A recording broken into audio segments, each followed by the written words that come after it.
Congratulations, Irina. This was a great performance. Thank you, Alejandro. Truly. Irina, congratulations. What an amazing tournament for you, an amazing couple of weeks here in St. Louis. First of all, what does it mean to be the first champion of the American Cup? Oh, I'm very, honored to win this title of this inaugural tournament. Especially like I've been playing chess my whole life, and finally there's a tournament called the American Cup, so it's quite nice to win it. Yeah, it was, I have to say I love this format. I hope that the tournament continues. Really innovative. I don't think in the chess world there's ever been a double knockout, at least not that I can remember. I think it's been really exciting for the fans. Of course, I tried to keep the excitement down to a minimum in my matches. Like I didn't play any playoffs, and that was certainly, I think, to my advantage. But yeah, I look forward to playing again. It seemed like smooth sailing all throughout the event. You kept it only in classical time controls. Did you feel at any point that you were in danger of maybe not making it or being relegated to the elimination bracket?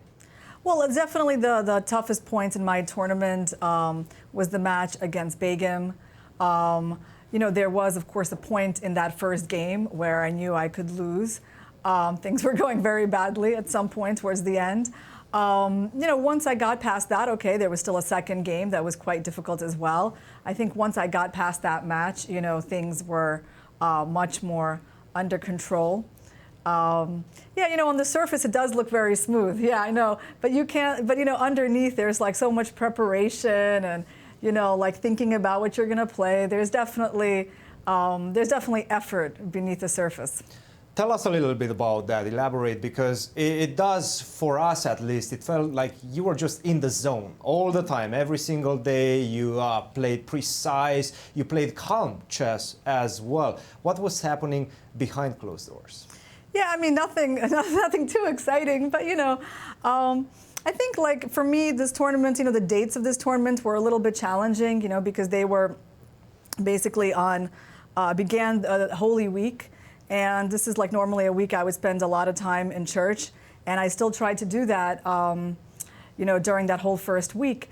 And so that was a little hard, because you're balancing like the tournaments, and you're going to church every evening, and it kind of cuts into your preparation and your rest and everything. But at the same time, I felt like, okay, I need to do that. I need to do my best in both directions. So for me, the first week was the hardest. Like once I got past that, then things were more clear.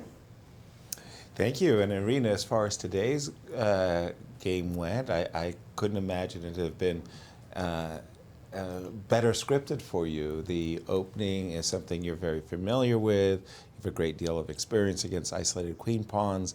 There was never any great dangers to your king, and everything was a very smooth game. Yeah, again, opening preparation does matter a lot, and you have to use all your experience, and you got to find those places where it's going to be kind of uncomfortable for your opponents. And so that's something that's a big part of my overall strategies. Like I'm always trying to find that spot where my opponents are not going to be so comfortable. And that spot turned out to be this E6 line of the I don't know, the semi-Slav, I guess you call that. Right. And at some point last night I started looking at the games, and I was like, obviously I'm not going to repeat knight d7 as we had in the first game. That was fine for one game, but that's a line where white can certainly fight for an advantage. So I had to find something else, and then I got this idea, and my coach was like, how'd you come up with that? It's such a good idea. Yes. Nice. Yes.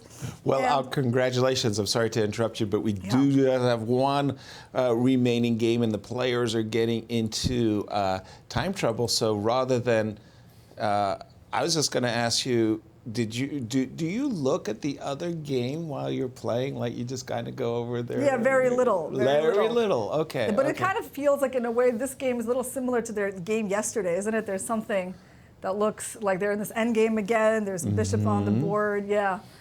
Your knee-jerk take. Obviously, White's doing really, really well. You think it's a position that Fabi can bring home and win? Yeah, I think there's a good chance. The bishop is definitely stronger. Yeah. Stronger than the knight, and black has always this problem with the e pawn and the a pawn, I guess, as well. Exactly. Well, Irina, not only are you $25,000 richer, but you're going to get a very 30. nice 30,000 because yes, of the 5,000 bonus. Yes. But you're going to get a very nice, I think, a little bling bling. And Oh, that sounds good. very, very good. We will see you later. I'll see you later. Thank you, guys. Absolutely. Thank you. Congratulations, Irina. Certainly, let's just jump straight into the game because